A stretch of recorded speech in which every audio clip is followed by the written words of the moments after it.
Okay, well, this is my first test video of trying to give an overview of the current state of logging in the eastern slopes. So, yeah, this is be rough, but I plan to get better at this. And yeah, so I've spent the last couple hours just researching Spray Lake's Sawmills development plans and mapping it out on Google Maps. So this is Google Maps. It's a really amazing program, high def satellite imagery. And so here is Southern Alberta from the Continental Divide. I hope you can see my mouse here, but the Continental Divide of the Rocky Mountains, the Great Northern Plains of Canada and North America. And you can see here it turns into parkland and the boreal is up here. But this is Southern Alberta. This is my home and likely your home if you're watching this. So here I've mapped out the main watersheds of our headwaters. So the biggest catchment in Southern Alberta is the Old Man watershed, which runs south to the over the U.S. border and covers a vast area of Southern Alberta, including Fort Macleod, Lethbridge, Tabor, all these communities.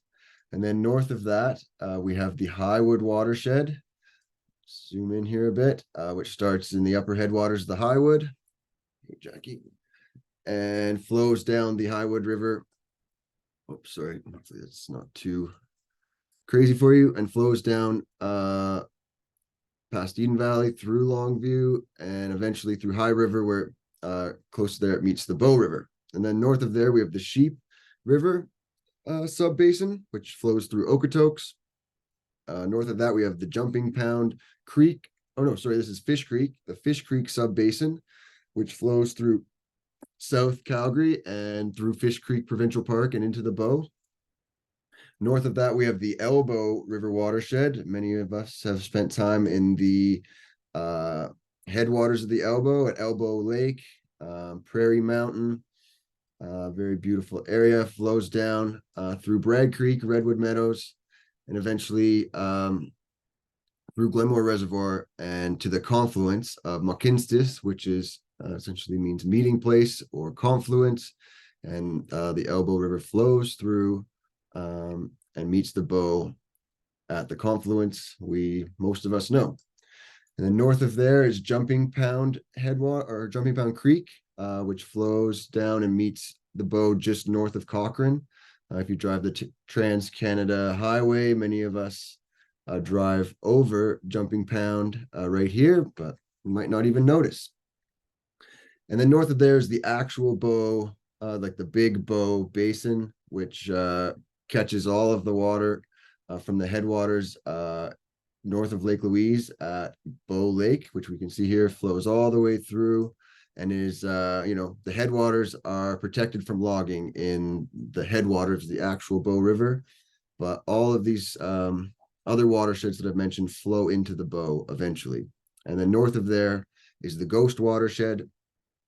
And north of there becomes the Red Deer River watershed, which actually flows north through Red Deer and then eventually back down south through Drumheller, which you can see here, the beautiful Badlands, and eventually meets the South Saskatchewan River just on the other side of the Alberta border in Saskatchewan. So now that I'm giving you the watershed overview, I have then mapped out some of the key locations of Spray Lake's logging plans over the next 3 years. So what I did is I went to the Spray Lake's Sawmills website where they're required to list all of their plans. And in there, they have these general development plans, which are essentially the plans for the next couple years. And this is what they share at open houses, but the information is very hard to get through. Anyway, I went to this general development plan map where they have all these, multicolored circles and squares, which denote different logging plans over the next 2 to 3 years, like I said. So this goes all the way down to Southern Alberta here. This is the Castle and the Old Man headwaters here. And then we go a bit north. Here's the Highwood, Atkinson Creek, and then some of their red deer plans. But these circles don't match the maps that are listed exactly here. But anyway, I went to each of these individual ortho maps and opened them up and, found out where these locations were. And I created, and here's the Highwood one. I created little blocks based on these lines to show where all their logging plans are. Some are different and harder to read. Anyway, I've spent the day kind of going through these, and it's quite shocking. So I'm going to go back to Google Maps here. Okay, maybe that'll help. Switch back here. Back to Google Earth. And so based on those map lists that they have on there, the most northern location is in the Red Deer. But before I do this, I'm going to turn on this time lapse feature and just watch so these time lapses go back to 1984. So essentially we're 40 years of satellite imagery here. And just look at this impact of already logged areas. It's shocking. But these cut blocks are kind of correspond with the last some of the green stands around here. Yeah, so if you look at burnt timber here, they're just encroaching, and these areas will be cut in the next 2 years if the plan doesn't change. But just look at this amount of logging. How could they ever say that this is sustainable? Anyway, so this is not even in our Bow watershed, but just look at that. It is an incredible amount of logging over the last 40 years. And just in 2021, they've been allowed by the government to increase the allowable annual harvest by 30%. It's insane. Anyway, so here we are in the Ghost watershed. So this is now the Ghost River where it meets at the Ghost Dam. You can see the main tributaries here. And these are two of the planned cuts. One of these I think is already a 2023 plan. Let's see if I can click on this. Doesn't really work. But yeah, the last green areas are the ones that are going to get cut next year. And then the other, this is a 20-year contract they have with the government that's going to continue. And this is just crazy. So this is the logging in the next 2 years in the Ghost watershed. Next year they'll come out with a plan for the next couple years as well, and it'll where do we draw the line? Like these watersheds are under a lot of pressures. So here most of this area is the Stoney Nakoda First Nation, and yeah, the main Bow River kind of tributary, all the water that in between Jumping Pound and Ghost, like this area of the watershed will flow directly into the Bow. So I didn't designate these watersheds, but now we're in Jumping Pound. Just keep watching this impact. But these are green areas. Yeah, so they're even going where they've done cut blocks already. They're not harvesting the replanted areas, they're harvesting the trees around those already cut areas. And if you just think about their plan is really to log everything in the next 50 years with the hopes that it's going to grow back. But we've done some self-assessments, and we're going to continue to do more to prove that things are not regrowing like they believe they are. Next is the Elbow River watershed, which is where majority of Calgary's drinking water comes from. This should be like pristinely managed for water management. Here's Moose Mountain and Bragg Creek. This is where there's a lot of recreational trails that people are angry about being cut in the near future. I have not included the 2026 plans, but much of Moose Mountain and West Bragg Creek, which is prime recreational activity for cross-country skiing and mountain biking, there are big plans to log this, and I haven't even denoted them on here, but they are coming. And impact on the watershed, impact on people's recreation and mental health activities, just wild. For some reason, this valley is relatively touched. You could see in the last couple years they have gone in there and done a couple cuts right there. But we need to save all the areas that haven't been affected by logging as much as possible, and restore the ones where the logging has been allowed to proceed in this unsustainable way. So below there is Fish Creek watershed, and this is the McLean Creek area. This is where three different watersheds intersect: the Elbow River watershed, the Fish Creek watershed here. Whoa, I'm sorry about that. Let's reset that to north. We can do some really cool flybys. Whoa. Sorry. We will do some flying here in a second.